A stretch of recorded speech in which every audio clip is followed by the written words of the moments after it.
Hey guys, Swamp Fox here. I hope everybody's having a great day so far. So I wanted to do a new player guide, just kind of go over the main screen here, some of the settings you really want to be careful of, and then actually jump into a quick game and go over some of the tools of the trade as far as the items that you can use to find the ghost and the items you can use to get your evidence so that you can lock down what kind of ghost it is, as well as some of the items that'll actually help you make some money, as well as find the ghost, and some of the protection items that you can use to make sure that you don't get hunted and killed inside the house that you're working on. Actually do is jump into the options here and then go into the audio settings. Make sure your microphone is set to the right one. Like for example, I've got my microphone that I'm using right now to record, but then I've also got my headset mic. So I use my headset microphone for the game just because I also play in VR sometimes, so I can throw this headset on. I don't have to worry about actually changing it if I'm playing in VR versus if I'm playing on my monitor. So what you do is just go into voice recognition and just give us a sign. And as long as it pops up that we heard you, everything's good to go.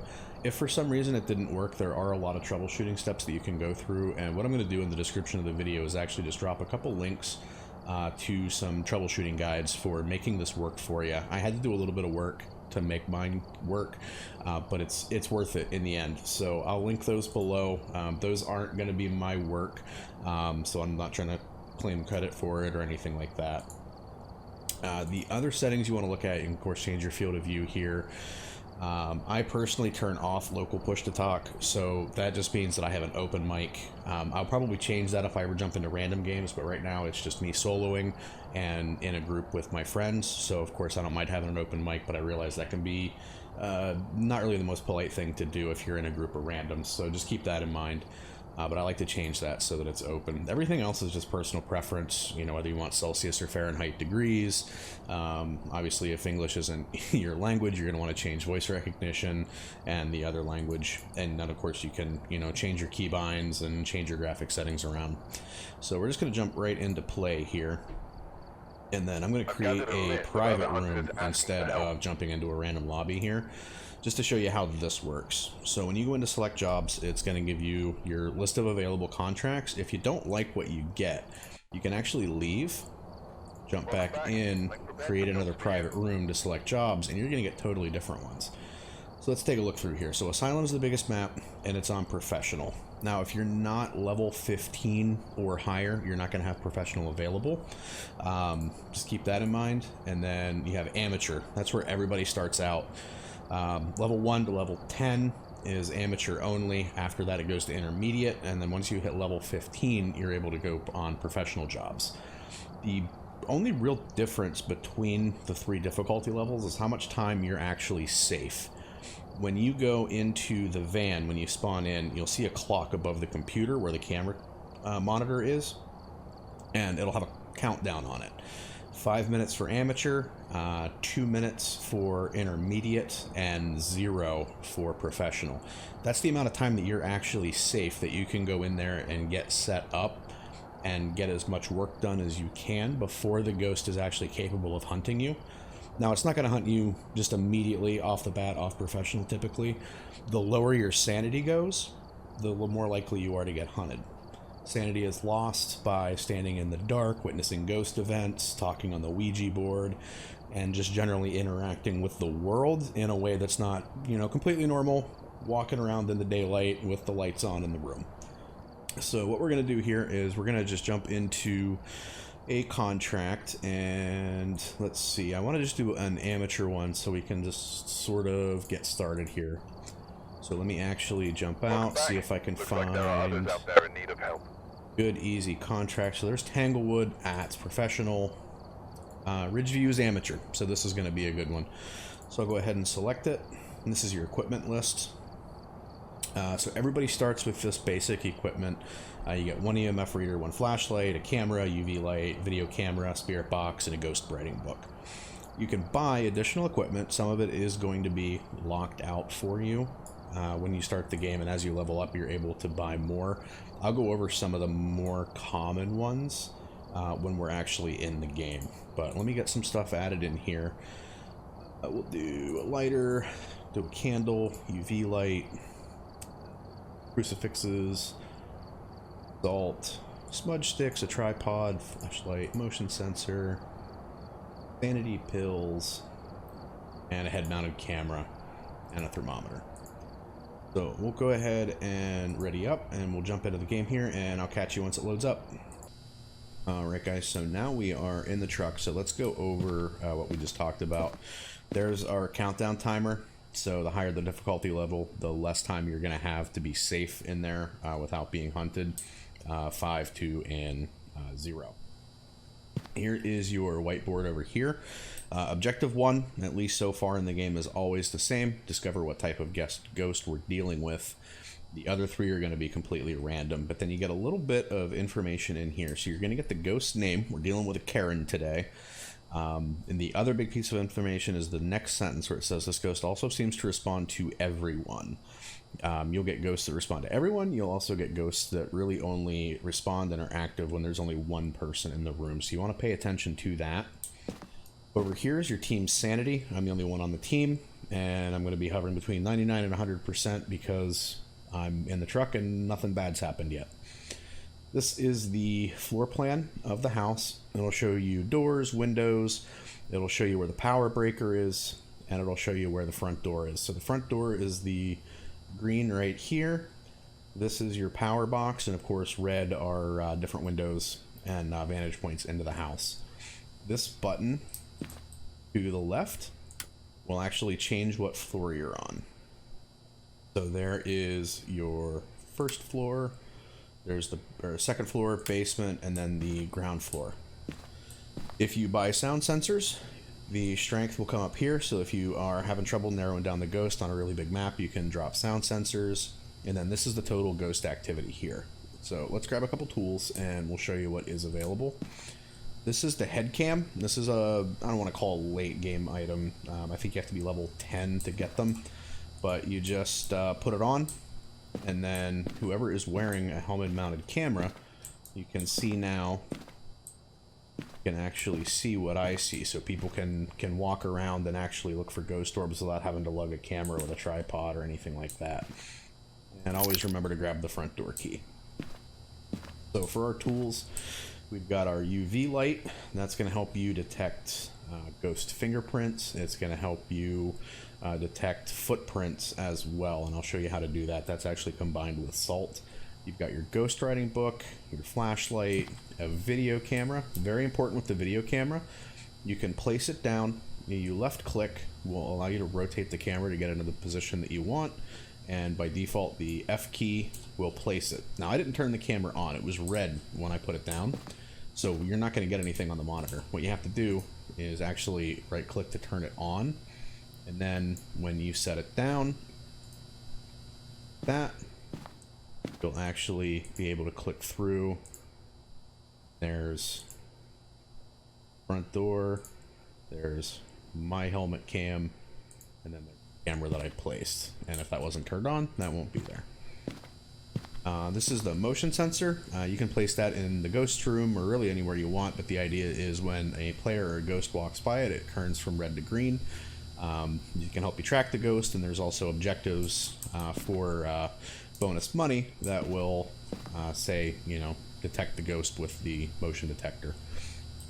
And then we have the strong flashlight. That's an early game item that you can buy pretty much off the bat, I'm pretty sure, and it's just a stronger version of the default flashlight so you can see better. Spirit box we use to talk to the ghost if you're in the ghost's room, and either everyone or alone with the light out. That's important. You can't have the light on. Sometimes you can get the ghost to respond to you and get evidence that way. The thermometer will just give you the ambient temperature. Right now, like I said in my last tutorial, if it's below 10 degrees Celsius or 50 degrees Fahrenheit, then it is pretty much guaranteed to be the ghost's home room. There is the sanity pills. If your sanity is getting low, you can pop the pills. It'll increase your sanity, make you less likely to get hunted. Crucifixes are a protection item. So are the smudge sticks. They can help prevent the ghost from hunting or calm down the ghosts based on what type of ghost it is. This is your film camera to take photos. You make money by taking photos of different evidence and ghost interactions, and you may also have an objective to take a picture of the ghost. This is your EMF reader. It's another evidence gathering tool. Salt is used for a couple different things. Candles are an alternative version of light, and then of course you need a lighter to light the candles or light the smudge sticks. So let's go ahead and get started. We'll grab the thermometer, we'll grab the ghost writing book, and of course we're going to get a flashlight so we're not blind in there. And we're just going to find the ghost. I'm going to go through my process here and see if we can't figure out what kind of ghost it is.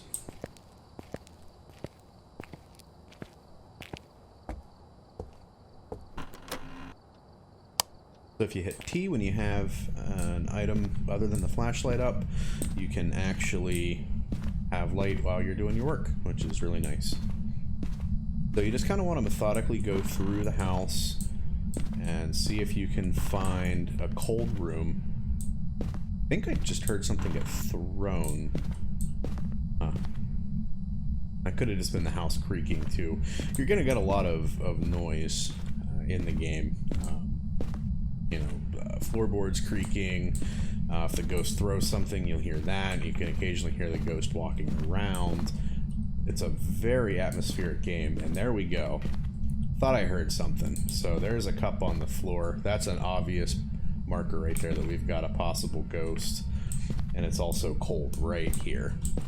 But it's not cold over here, so we know the ghost is confined to this nook right here. So we're pretty much done with the thermometer. So we're not below freezing, so we can toss that. We'll just hit G to get rid of that. So then let's grab the ghost writing book and we'll just put it down on the floor here. So if the ghost is capable of writing in the book, given some time, we'll be able to see that it wrote in the book, and we'll know that we have that as our evidence, and that's one step closer to finding out what kind of ghost we actually have. I'll head back to the truck here, grab some more tools. So I like to set up the video camera early. If you don't have a tripod, you can pretty much set it anywhere. If you do have a tripod, you can actually place it and then pick up the whole thing as long as you don't have anything in that hand. And then you can see the ghost is having a little activity. He was tossing some stuff around, making a little bit of noise. So we know we're on the right track. So this is used to find ghost orbs. The way that works, and if this one doesn't have ghost orbs, I'll cut into some other footage to show you what they actually look like. So what we'll do, we know the ghost is kind of over here. So we'll just get a nice wide angle shot of it, so if any ghost orbs pop up, we'll be able to see it. We don't really have to move it around. And it's also important that you leave the lights off. If the lights are on, you're not going to be able to see the ghost orbs. So you can tell a lot of this game is kind of playing around in the dark. We'll head back into the truck, and we might as well, first thing, we'll go ahead, and you can see we still have 2 minutes and 10 seconds of safety. We'll pop this on, and what we're looking for are little other orbs. They're little spheres that'll just pop up and just kind of whip across the screen in a random direction, and kind of clue us into the type of ghost that we have.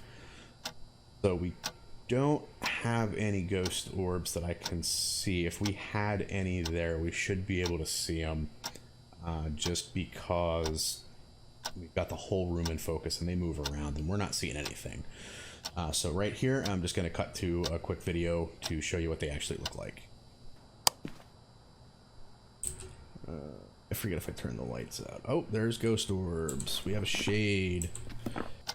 Alright, cool. So let's grab our next set of tools here. Let's grab the UV light, and we'll grab the spirit box. So again, the spirit box, you want the lights out, and it's important whether they'll respond to everyone, so you can have a room full of people and it'll be active, or if you have to be alone with it. But the big thing is you have to have the lights off. So we're going to go ahead and turn this on. Then you just want to ask it questions. Even if you're playing solo, you generally want to use plural pronouns so you get better luck with it. So, alright, so here's another thing. you can see my breath here. So that only happens if it is actually freezing temperatures. So obviously above 0 Celsius, you're not going to see that. So just because it's below 10 and you found the ghost room doesn't mean it's freezing temperatures. But now we know it is freezing temperatures. We're at negative 9.3. And my clue for that was being able to see my breath. I'm going to hop out here real quick. We're going to hit J to pop open our journal. So our first piece of evidence that we found is freezing temperatures. So that's going to narrow down the possible ghost types: Wraith, Phantom, Banshee, Mare, Demon, or Yuri. So a lot of options still. So let's pick up our spirit box and see what we get. Are you an adult? Are you here? Can you hear me? Where are you?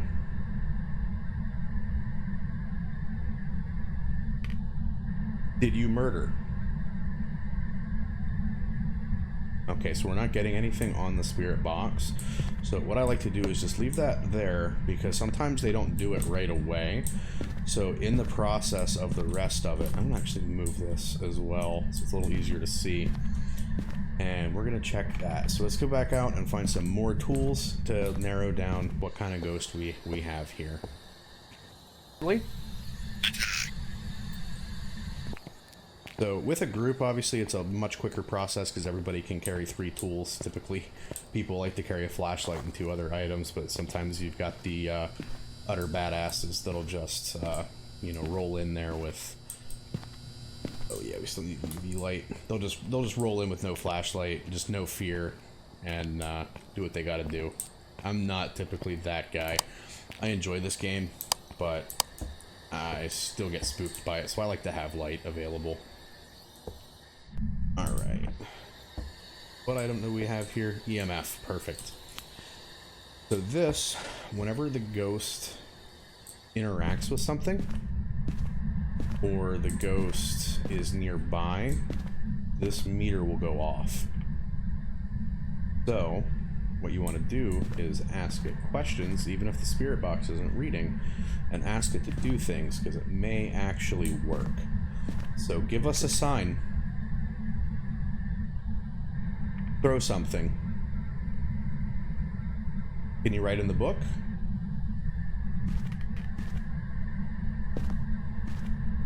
Are you here? Give us a sign. Do it. Karen. Sometimes their name will actually really piss them off. Karen, can you hear me? Oh. There we go. Got a little bit. So, we heard a light switch go, so this is a good time to look around for fingerprints as well. So if we turn on the UV light, we can actually look for fingerprints on light switches, on doors, on the windows. They'll sometimes leave some markings, but I'm not seeing anything, at least not yet. No fingerprints. And here walking around. Oh, you threw something. Okay. All right. Can you write in the book?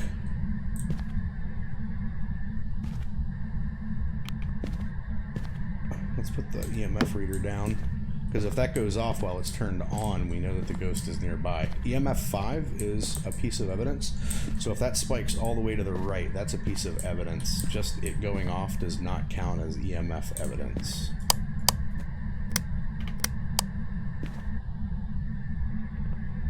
Give me a sign. Throw something. Nope. Alright. So we've got a bit of a tricky one, it looks like. No fingerprints so far. So here's going to be the next thing that you can do. Now this is more for points than anything else, but if you throw the UV light down, you can see it makes a nice little trail there. So if we grab salt and actually place salt down, if the ghost walks through it, that will actually create green footprints that you can take a picture of and get extra points. So let's go ahead and do that. So I'm actually going to grab a crucifix since we are past our time. We could technically get hunted, and my sanity is still pretty high, but you never know. So we'll go ahead and get some salt in here and see if we can't get some more proof. Just something that can make this work. Salt, just down.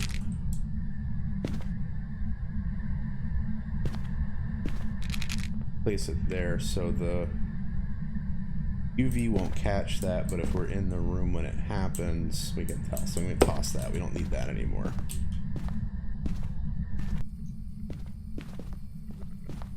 Oh.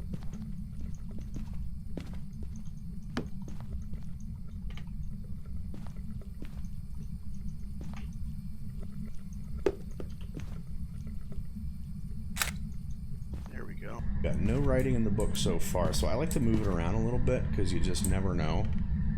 I'll place that there too. Maybe they're just not happy with where the book is at. And I've seen that happen a couple times actually, where they refuse to write in it for quite a while, and then just bang, it happens. So let's go grab a film camera while we're at it, just in case the ghost pops up. You get money for getting pictures of the ghost, even if it isn't an objective. Let's see. Grab a film camera. And I don't think we really need anything else now. So yeah. We just need to witness a ghost event for our objectives. That'll get us money too. So basically getting the ghost to show itself is going to give us money. And then hopefully we can snap a picture of it, which would be ideal. And then at that point, money. So the ghost isn't walking around. Ooh. So there's a 3. Alright, so we saw it throw that fork at us. So friend is definitely here. Let's toss that down. Let's pick this up and see if it gets any higher. Nope, doesn't look like it. Okay, so we have a 3 on the meter, but it's not moving around. Not stepping in any salt.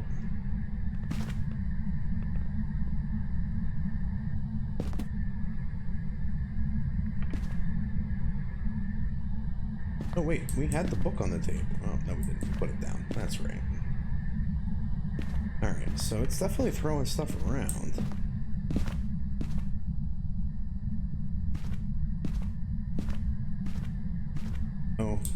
Oh, okay. Okay, perfect. So we've got our... We're going to take a picture of that. That's going to give us interaction points. We have our second piece of evidence now. Still 3. Let's hop out here quick. We'll go ahead and mark down our ghost writing. So that's going to leave us with a demon or a Yuri.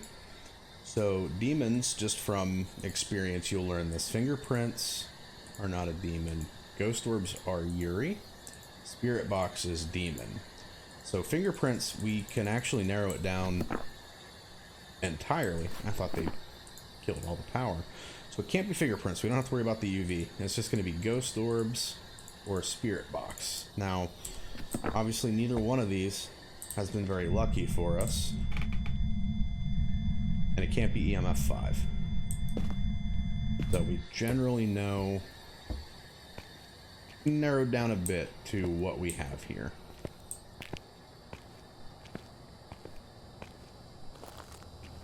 Had some activity, nothing insane, nothing too crazy. Let's look again. Let's just make sure we didn't miss any ghost orbs anywhere. Really does not look like it. So what I'm going to do is I'm going to go in and I'm going to move our camera, our video camera, just to make sure, because we can't quite see. I mean, the chances are very very low that the ghost orbs are sticking to the left of the fridge and we just can't see it, or under the counter. They tend to fly kind of all over the place, but they start from the same general area. So I'm just going to move it around just for the sake of being thorough, just to see what we got. And let's see. Still need to get a picture of the ghost I would like to see, and we still don't have a prevented hunt or a ghost event, so it throwing stuff around doesn't count. Even if we do witness it, we'd actually have to see the ghost. She has to show up. What we can do here. So I'm gonna ready to go with the film camera here.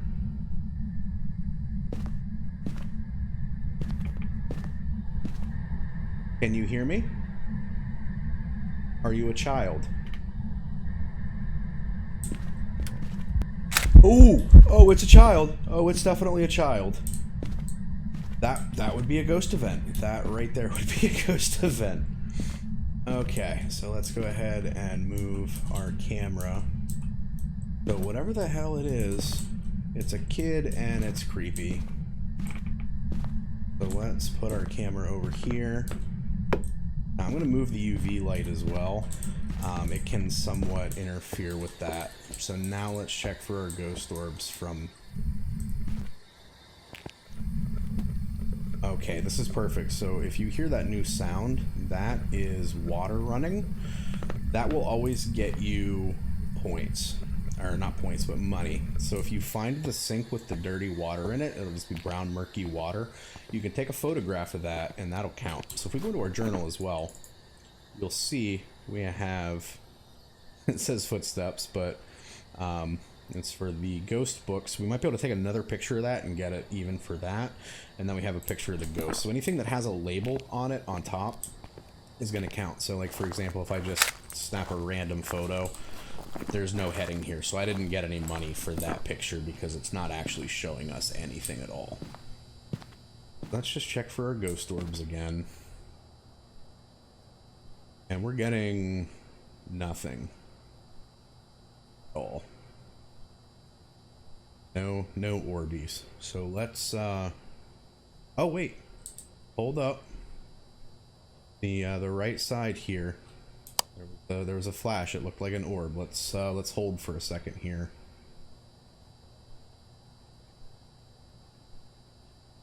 Maybe it was just some kind of an artifact.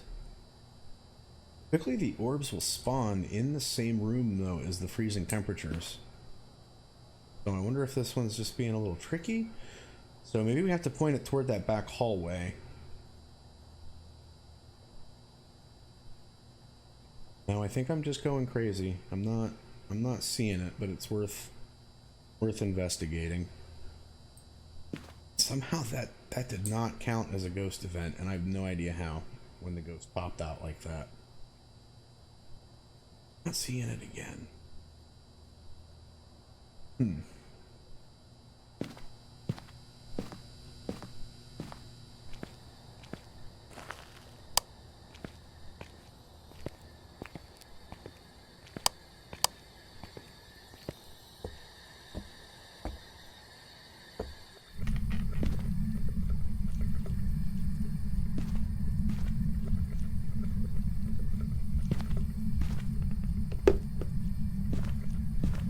So now that we changed the angle on that, let's check again. I think I'm just going crazy and I saw an artifact or something that wasn't actually a ghost orb, but you never know, so let's check it.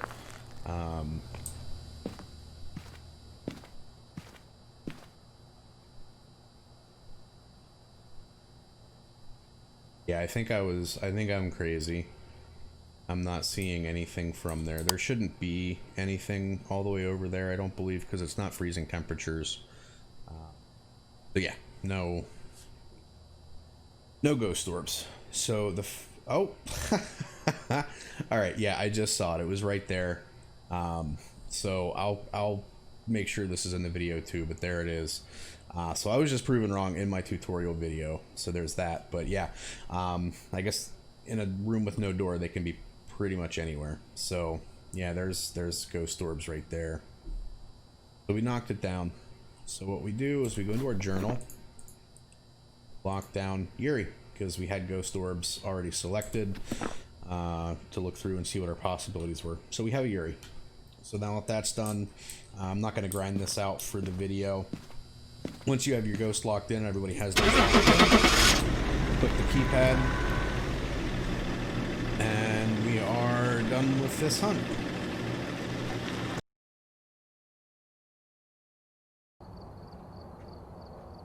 Perfect, and the ghost was Yuri. We were correct. Alright guys, so I hope that helped, and yeah, we'll catch you in the next video. Thanks.